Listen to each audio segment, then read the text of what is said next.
बोल ली। दरूद शरीफ पढ़ने के बारे में मैं बोल रहा था कि हम लोग कैसे पढ़ते हैं दरूद मालूम है?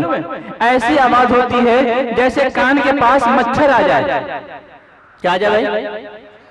मच्छर क्या पड़ता है कान में? बोलिए तो हजरत, मच्छर कान में क्या पड़ता है? बोलिए ना भाई, मच्छर कान में कुछ पड़ता है? कुछ नहीं पड़ता है। वो अपनी पंखड़ी हिलाता है, उसकी पंखड़ी की स्पीड इतनी होती है कि वो लगती है कि हमारे कान में आवाज कुछ हो रही। वैसी आवाज अल्लाह को कबूल नहीं दोस्तों।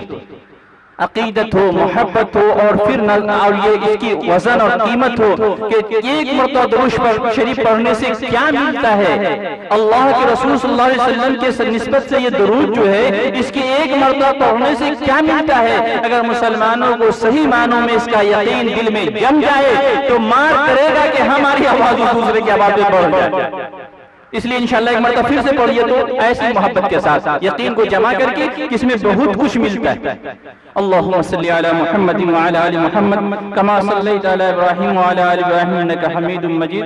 अल्लाहुम्मा बारिक अला मुहम्मद व अला आलि मुहम्मद कमा बारकता अला इब्राहीम व अला आलि इब्राहीम इन्नका हमीदुम मजीद। वैसे भी किसी शायर ने क्या खूब कहा है, जिक्र रसूल कर नहीं सकते जुबान से, जिक्र रसूल कर नहीं सकते जुबान से, तौफीक जब तलक न मिले आसमान से। तो वहां से भी कुछ मांगना पड़ेगा दोस्तों। बहरहाल वक्त ज्यादा हो चुका है, उलमाए रब्बानी के फिरिस्त बहुत लंबे हैं। मैं मुख्तसरन आप हजरात को बीच बीच में तवज्जो दिला रहा हूं ताकि आप हजरात सुनने वाली बातों को उल्टा न सुन करके जाएं, सही तवज्जो के साथ उसकी कीमत और कदर को समझें। सिर्फ आप इस तसव्वुर के साथ, इस ख्याल के साथ नहीं कि हम सालेपुर के इस पिंडाल में बैठे हुए नहीं, आपका अल्लाह ताला की यहाँ बहुत बड़ा मर्तबा और रुतबा है। अगर खुदा ना खास्ता किसी तरीके की कोई तकलीफ और अज़ियत पहुंची है, अल्लाह के यहाँ वो शायद बहाना बन जाए हमारी रहमत, हमारी मग़फ़िरत। इस अक़ीदत के साथ हमारा आप तशरीफ़ रखें। आइए अपने एक मुअज़्ज़िज़ मुअक़्क़िर, हम सब के हर दिल अज़ीज़ मुफ़स्सिर कुरान हज़रत मौलाना मोहम्मद मुहिब्बुल हक़ साहब क़ासिमी, जो सदरुल मुदर्रिसीन है मदरसा फज़ल रहमानी भिलाई, जो बहुत बड़ा इदारा है हमारे इलाका का, मैं उनसे बड़े अदब व एहतराम के साथ गुजारिश और इल्तिमास करता हूँ कि माइक पे तशरीफ लाएं और सामीन को अपने मोबाइल हसना से मुस्तफ़ीद फरमाएं। हज़रत मौलाना मोहम्मद मुहिब्बुल हक़ साहब क़ासिमी। अस्सलामु अलैकुम व रहमतुल्लाहि व बरकातुहू।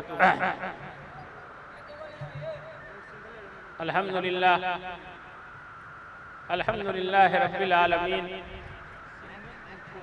वस्सलातु वस्सलामु अला सय्यिदिल मुरसलीन व अला आलिहि व अस्हाबिहि अजमईन। अऊज़ु बिल्लाहि मिनश शैतानिर रजीम। बिस्मिल्लाहिर रहमानिर रहीम। इन कुंतुम तुहिब्बूनल्लाह फत्तबिऊनी युहिब्बुकुमुल्लाह। वो दानाए सुबुल मौलाए गुल खत्मुर रसूल जिसने गुबारे राह को बख्शा, फरोगे वादिये सीना निगाहे इश्को मस्ती में, वही अव्वल वही आखिर, वही कुरान वही फुरकान, वही यासी वही ताहा। मेरे बुजुर्गों, आज इस सालेपुर की सरजमीन में इलाहाबाद से हमारे उलमाए रब्बानी आए हुए हैं। मौलाना तैयबुल कासमी साहब हैं, जो सही माने में आलिम रब्बानी हैं और मदरसा निजामिया लिलिया के बानी हैं। वो भी मदरसा निजामिया लिलिया से तशरीफ लाए हैं।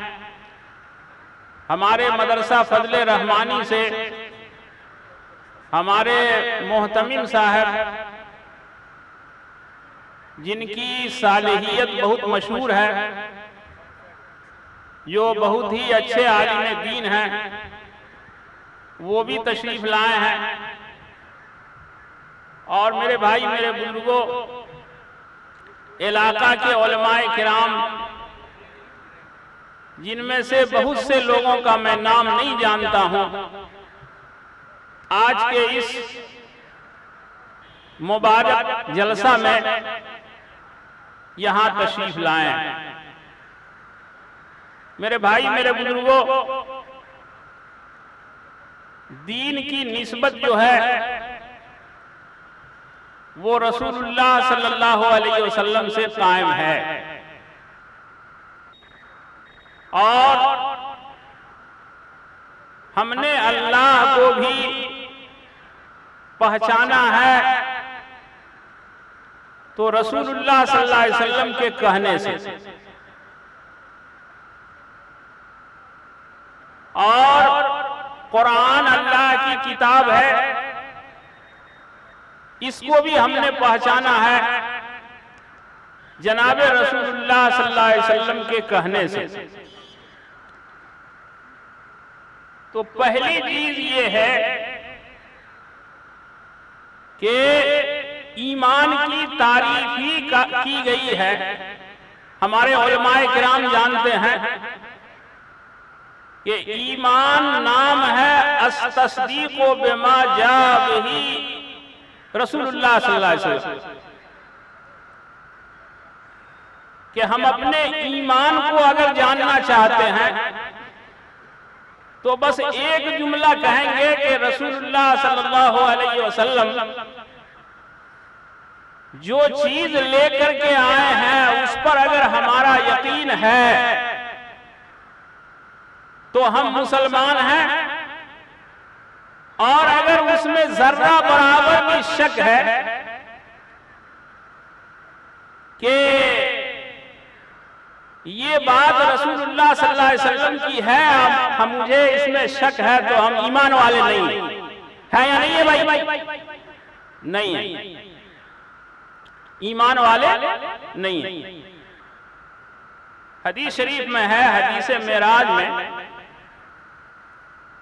कि जिस रात में रसूलुल्लाह सल्लल्लाहु अलैहि वसल्लम को मेराज हुई, उसके सुबह में आप सल्लल्लाहु अलैहि वसल्लम ने ऐलान फरमा दिया कि रात के कुछ लम्हात में, आज रात के कुछ लम्हात में मुझे मेराज हुई, मैंने बैतुल मुक़द्दस को देखा, जिब्रील अमीन मुझको ले गए और सातों आसमान की मैंने सैर की, जन्नत और जहन्नम को देखा, अर्श और कुर्सी को देखा और अल्लाह से हम कलाम हुए। तो मेरे भाई, मक्का में एक शोर मच गया।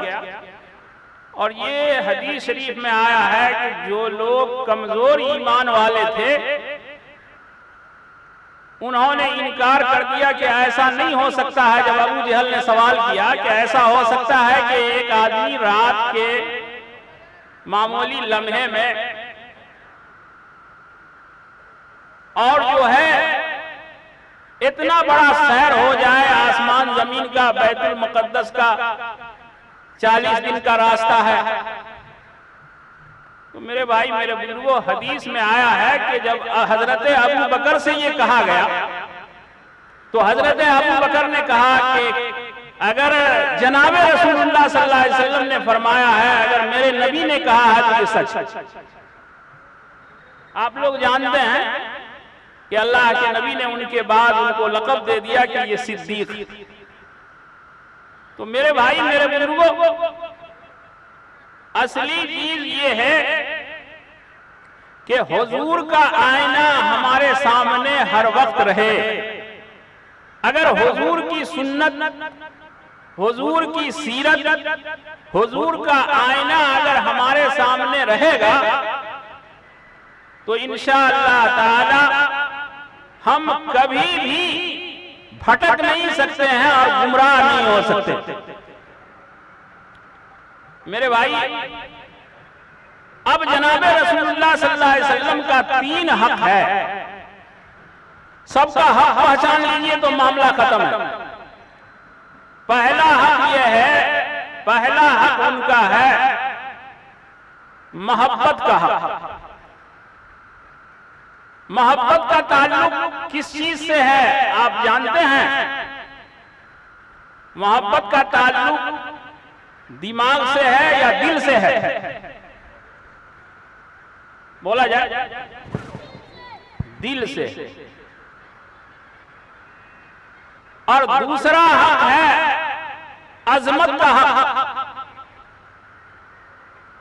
मोहब्बत के हक का मतलब ये हुआ कि जनाबे रसूलुल्लाह सल्लल्लाहु अलैहि वसल्लम के सूरत से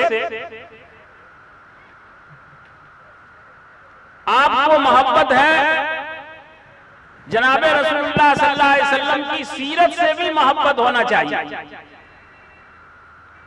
एक मर्तबा एक सहाबी कूफा गए और वहां कूफा में गाड़ी के देखते रहो इनने देखा। जब कूफा में सहाबी पहुंचे, शायद हजरत अनस थे, तो सारे नौजवानों ने घेर लिया और कांधे में पे उनको उठा लिया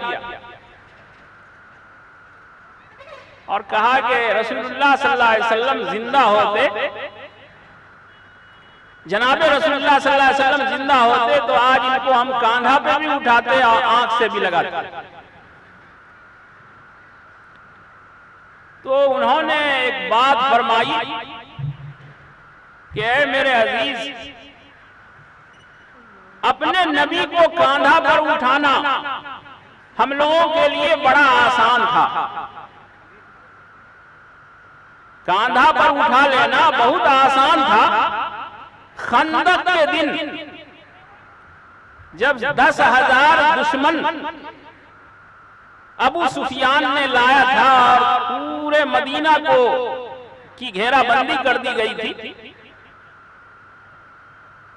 उस रात में अल्लाह के नबी सल्लल्लाहु अलैहि वसल्लम जब ठंडी की रात थी तो एक आवाज दिया कि कोई है मेरे सहाबी में से जो अबू सुफियान के लश्कर में चला जाए, अब पता लगाए कि वहां हो क्या रहा। तो मेरे भाई, मेरे बुजुर्गों, पेट पर पत्थर बांधा हुआ, खुद रसूलुल्लाह सल्लल्लाहु अलैहि वसल्लम पेट पर पत्थर बांधे हुए और सहाबा किराम पेट पर पत्थर बांधे हुए, और ये दिसंबर और जनवरी की सर्दी। किसी सहाबी ने जवाब नहीं दिया कि कोई है जो दुश्मन का पता लगाए, क्योंकि किसी का नाम नहीं लिया गया। और आगे इरशाद फरमाया कि फिर अल्लाह के नबी ने नमाज पढ़ी 2 रकात और फिर आवाज लगाई कि कोई है जन्नत में, वो जाएगा जो पता लगाएगा अबू सुफियान का कि दुश्मन के लश्कर में हो क्या रहा है।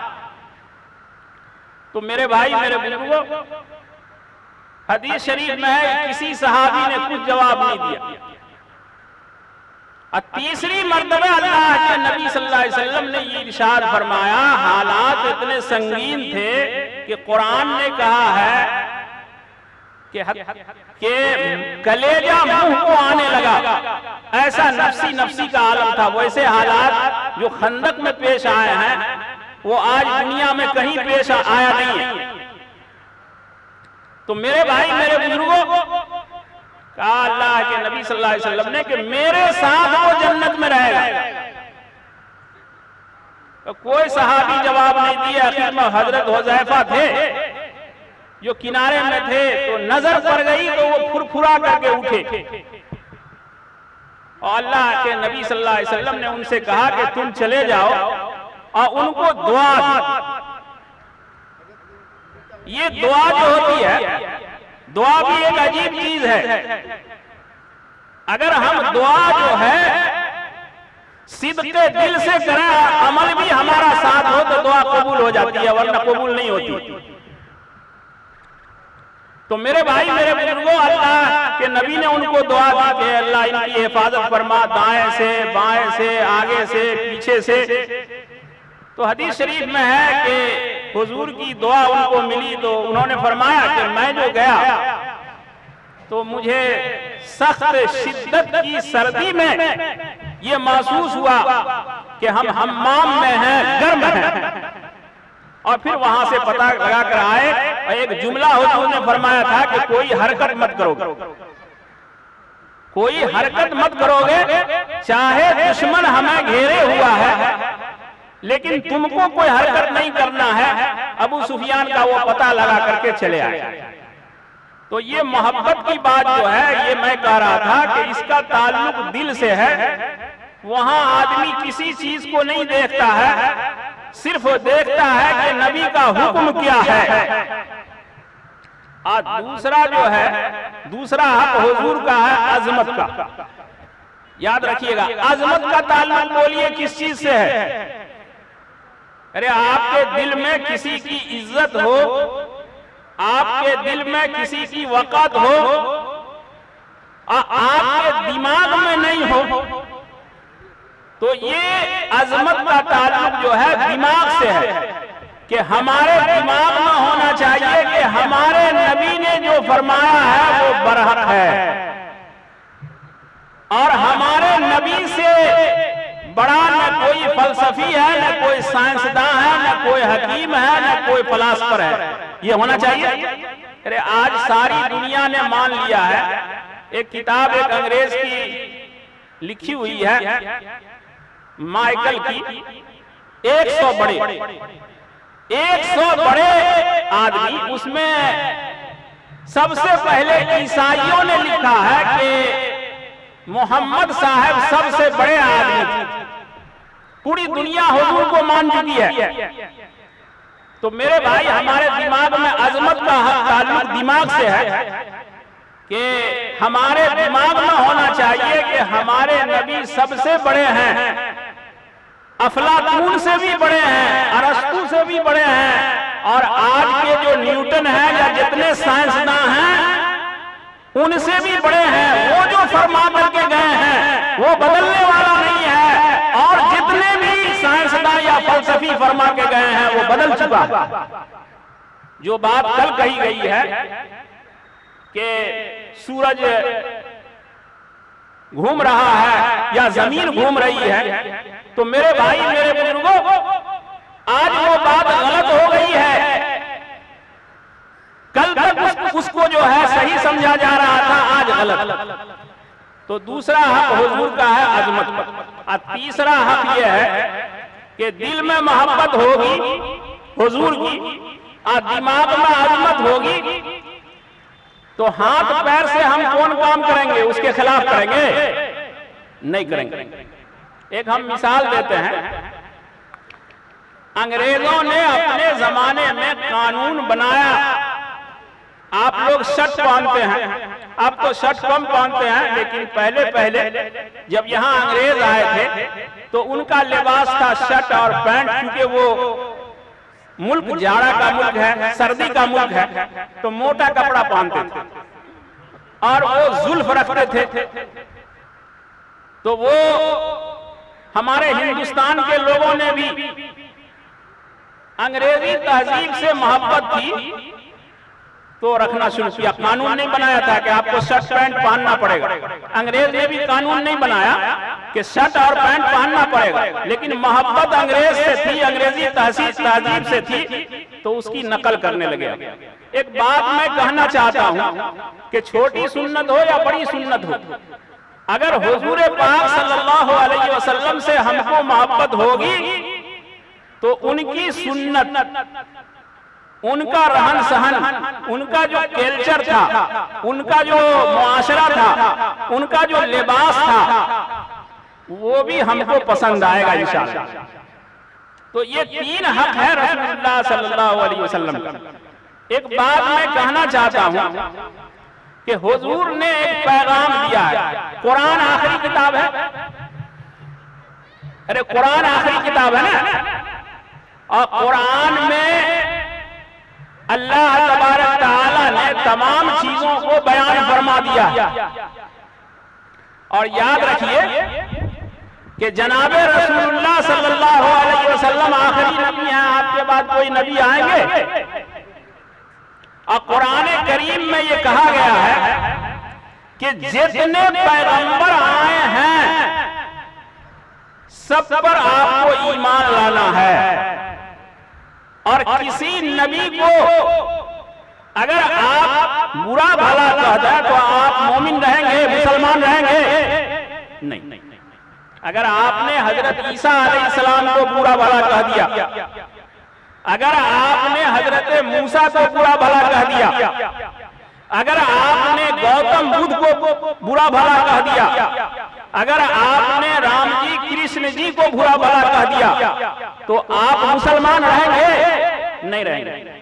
ये हमारे नबी ने तालीम दिया है कि कुरान में है, कुरान में 25 नबी का जिक्र है, 25 पैगंबर का जिक्र है हुजूर को लगा करके।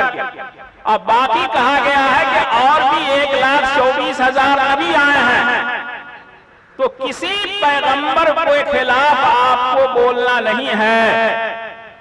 और कहा गया है हर खित्ते में पैगंबर आए हैं, तो हो सकता है कि जिस मजहब के मानने वाले हमारे भाई हैं, हमारे बिरादराने वतन हैं, वो सब पैगंबर होंगे, इसलिए उस पर भी हमें ईमान लाना। और हमारे नबी ने कितनी बड़ी तालीम दी है। एक हदीस शरीफ है, वो हदीस ज़ईफ ही है, लेकिन हदीस ज़ईफ तारीख में और अमल के एतबार से उसको हमारे उलमा ने माना है कि जब चांद 2 टुकड़ा हुआ हुजूर के उंगली के इशारे से, जिसको मोजज़े शक्कुल कमर कहते हैं, तो मालाबार के इलाका में हिंदुस्तान में जो राजा थे, मुझे नाम याद अभी नहीं आ रहा है, चांद के 2 टुकड़े हुए तो उन्होंने आंख से देखा और करीब हो जाओ बाबा और खाओ, और खजूर खिलाया। हदीस शरीफ में तो नहीं, तारीख की किताबों में है कि यहां से तोहफा वो लेके गए थे, लौंग, इलायची, पान वगैरह और भी जो हिंदुस्तान में मसाला जात होते हैं वो लेके गए थे। अल्लाह के नबी ने उसको कबूल किया और वहां से खजूर की टोकरी दिया राजा के लिए, और मोहब्बत का तोहफा लेकर आए और उन्होंने ईमान भी कबूल किया। तो मेरे भाई, मेरे बुजुर्गों, हदीस में, एक हदीस ज़ईफ में है कि मुझे हिंदुस्तान के तरफ से खुशबू आ रही है, एक हदीस में है कि ठंडी हवा आ रही है, अल्लाह के नबी ने फरमाया। तो इसीलिए ये बहुत बड़ा पैगाम है अल्लाह के नबी सल्लल्लाहु अलैहि वसल्लम का कि आपने मोहब्बत को बांटा है, नफरत को नहीं बांटा। इसलिए मैं गुजारिश करूंगा कि हिंदुस्तान की सरजमीन में जितने हमारे हिंदू भाई हैं वो बड़ी अकीदत रखते हैं, अगर हमारी मस्जिद सामने आ जाती है तो वो झुक करके सलाम करते हैं, और वो ईमान से, हुजूर से, कुरान से मोहब्बत रखते हैं। इसीलिए मेरे भाई, मेरे बुजुर्गों, अल्लाह के नबी ने हमें पैगाम दिया है कि जिस तरह राजा और बाबा रतन हिंदी का एहतराम जनाबे रसूलुल्लाह सल्लल्लाहु अलैहि वसल्लम ने किया है, जितने भी ऋषि मुनि हैं, जितने भी लोग हिंदुस्तान के अंदर हैं, ईमान वाले का फरीजा यह है कि हम भी वही मोहब्बत उनको इंशाअल्लाह पेश करें। हम खजूर की टोकरी बांटने वाले हैं। जनाबे रसूलुल्लाह के पास खजूर की टोकरी थी, वो खजूर को आप बांटते रहिए। हमारे उलमा से पूछ लीजिए कि ज़कात को छोड़ दीजिए, लेकिन सदका के बाब में है कि आप सदका दीजिए, तो जो साइड भी आए, चाहे वो आपके मजहब का मानने वाला हो या ना हो, उसको दिया जाए। और दूसरी बात एक बात हम आपसे कहना चाहते हैं कि रसूलुल्लाह सल्लल्लाहु अलैहि वसल्लम से अगर हमको मोहब्बत होगी तो दो चीज से जरूर मोहब्बत होगी। एक मिशकात शरीफ की मामूली हदीस है, सुन लीजिए। अल्लाह के नबी सल्लल्लाहु अलैहि वसल्लम आए, सबसे पहले हुजूर की सुन्नत है कि मस्जिद बनाया, अपना घर नहीं बनाया। मौलाना मुफ्ती साहब जो हैं ये मस्जिद बना रहे हैं और मस्जिद ही का पैगाम इन्होंने हम लोगों को दिया है। तो ये हुजूर की सुन्नत है कि आप सल्लल्लाहु अलैहि वसल्लम ने उम्महातुल मोमिनीन के का हुजरा बनाने से पहले, अपने बीवी का घर बनाने से पहले अल्लाह का घर बनाया। ये हुजूर की सुन्नत है भाई, मेरे बुजुर्गों भाई मदीना में। और एक बात मैं कह रहा हूं, एक हदीस सुना रहा हूं कि हुजूर आए, मस्जिद में दो मजलिस लगी हुई थी। एक तो मस्जिद में जिक्र की मजलिस अंदर थी और बाहर में सुफ़ा जो कुरान की तालीम के लिए हुजूर ने बनाया था, उसमें इल्म की मजलिस लगी हुई थी। हुजूर ने फरमाया हमारे उलमाए किराम हैं यहाँ पर मौजूद, पूछ लीजिए। हुजूर ने दोनों को देख के फरमाया कि ये किलाहुमा खैर, कि ये दोनों मजलिस खैर पर है। मस्जिद में जो काम हो रहा है, जो नमाज हो रही है, जो जिक्र हो रहा है, जो वजीफा हो रहा है, ये भी खैर। और ये बाहर में मदरसा में जो काम हो रहा है, जिसको चबूतरा, सुफ़ा का चबूतरा था जिस पर कुरान पढ़ाया जा रहा था, तो हुजूर ने फरमाया वो भी खैर। और आगे इरशाद फरमाया हुजूर ने, जरा वो मैं कहना चाहता हूं कि मेरी उम्मत जब तक ये दोनों मजलिस को कायम रखेगी, खैर पर रहेगी, फलाह पर रहेगी। और मेरे ख्याल में यहाँ उलमाए किराम में पूछ लीजिए कि उम्मत को के इस्लाह के लिए हुजूर सल्लल्लाहु अलैहि वसल्लम ने मस्जिद के बाद सिर्फ मदरसा यानी सुफ़ा को कायम फरमाया। हुजूर सल्लल्लाहु अलैहि वसल्लम की यही सुन्नत है। इसलिए मैं तमाम लोगों से, आप लोगों से ये गुजारिश करूंगा कि अगर खैर चाहते हैं दुनिया के किसी भी सरजमीन में, एक दर्जा हुजूर ने फरमाया कि इल्म की मजलिस में बैठ गए और फरमाया कि मुझे मुअल्लिम बना करके भेजा गया है, तो मस्जिद की नमाज तो फर्ज है, अल्लाह का फर्ज है। मदरसा से मोहब्बत रखने के लिए कि हर मदरसा से, हर मस्जिद से एक मदरसा वाबस्ता हो, एक कुरान की तालीम गाह या मकतब वाबस्ता हो, ये हुजूर की सुन्नत है। और उससे मोहब्बत रखना भी हुजूर की सुन्नत है। हुजूर ने अपने को मुअल्लिम, उस्ताद करार दिया। तो इसीलिए मैं गुजारिश करूंगा तमाम लोगों से कि आप हिंदुस्तान में रह रहे हो या अमेरिका में रह रहे हो या दुनिया के किसी कोना में रह रहे हो, अगर आप खैर चाहते हैं तो मस्जिद से जुड़े रहिए, मदरसा से जुड़े रहिए। कुरान का मतलब जो है वो सिर्फ नमाज का इल्म नहीं है। कुरान को पढ़िए तो मुझे तो मालूम ही नहीं होता है कि असरी तालीम और दीनी तालीम क्या है। कुरान में जो इल्म दिया गया है वो इल्म दुनिया को भी बसीत है और इल्म दीन को भी बसीत है। तो इसीलिए मेरे भाई, मेरे बुजुर्गों, ये दोनों से, मस्जिद से जिस तरह हम मोहब्बत रखते हैं तबलीगी जमात के लोग, तो उनसे हमें ये भी गुजारिश है कि मदरसा से भी आपको मोहब्बत रखना होगा, तब उम्मत फलाह पाएगी। अल्लाह से दुआ है कि अल्लाह हमारे और उलमा हजरत मौलाना अब्दुल रब साहब भी तशरीफ ले आए हैं जो हम लोगों के मुरब्बी हैं, तो अल्लाह से दुआ फरमाइए कि अल्लाह तबारक ताला ये मस्जिद जो सालेपुर में बन रही है, अल्लाह उसकी तकमील फरमा दे। और इसके साथ मुफ्ती साहब से गुजारिश करेंगे कि जो हदीस में इशारा किया गया है कि उम्मत जो है बगैर जिक्र के अगर जिंदा नहीं रह सकती है तो बगैर इल्म के भी जिंदा नहीं रह सकती है। वस्सलामु अलैकुम व रहमतुल्लाह। मदरसा भी और मकतब भी कायम फरमाए।